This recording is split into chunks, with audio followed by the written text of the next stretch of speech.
rejoint Slimane Zeguidour, notre éditorialiste et spécialiste des religions. Bonjour Slimane. Alors, une bénédiction Urbi et Orbi empreinte d'un message au grand de ce monde en cette période de guerre. Est-ce que c'est un message politique du pape ou est-ce qu'il est dans ses fonctions de chef de l'Église catholique? Les deux, parce qu'il est le chef du Saint-Siège, donc le chef spirituel de 2 milliards de catholiques, mais il est aussi le monarque de l'État de la Cité du Vatican. Il a, si on peut dire, deux casquettes, et c'est à ce titre qu'il parle aujourd'hui. Maintenant, s'agissant de la Russie, il faut rappeler que pour l'État russe ne reconnaît que 4 cultes qui sont considérés comme des religions nationales. Le christianisme orthodoxe, l'islam, oui, il y a 20 millions de musulmans en Russie, le judaïsme et le bouddhisme. Dans ce cadre-là, l'Église catholique, comme les églises évangéliques, est une église étrangère, non seulement étrangère, mais rivale depuis le schisme de 1054, qui a été aggravé par la chute de Constantinople, deuxième Rome, en 1453 devant les Turcs.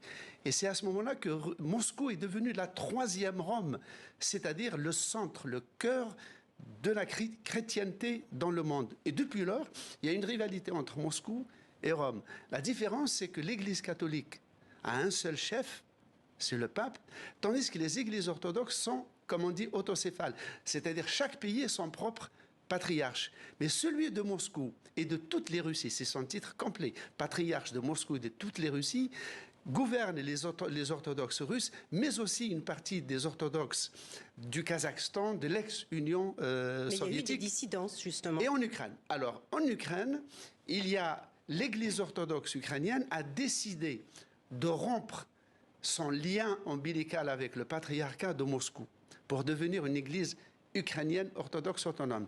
Mais à ce moment-là, une partie de l'église orthodoxe ukrainienne a fait un schisme par rapport à sa propre église pour rester rattachée à Moscou. Vous voyez un peu le paysage, oui, comment il est la éclaté. complexité du positionnement de l'Église de manière générale face à cette guerre en Ukraine. Ajoutez à cela, pour simplifier le tableau, qu'une bonne partie des chrétiens ukrainiens sont ce qu'on appelle des uniates, c'est-à-dire ce sont d'ex-chrétiens orthodoxes qui se sont ralliés à la papauté et on les appelle les uniates, qui eux sont des catholiques et habitent dans la partie ouest du pays. C'est dans cette partie d'ailleurs qu'on trouve les plus grands partisans de l'indépendance ukrainienne et du rattachement à l'Europe. Oui, pas sûr que ça simplifie beaucoup dans l'esprit des téléspectateurs. L'Ukraine, c'est une épine dans le pied du Saint-Siège, Slimane ? Parce qu'il faut à la fois, comment dirais-je, maintenir le dialogue avec justement l'Église orthodoxe russe et puis ne pas froisser non plus tous les chrétiens d'Ukraine.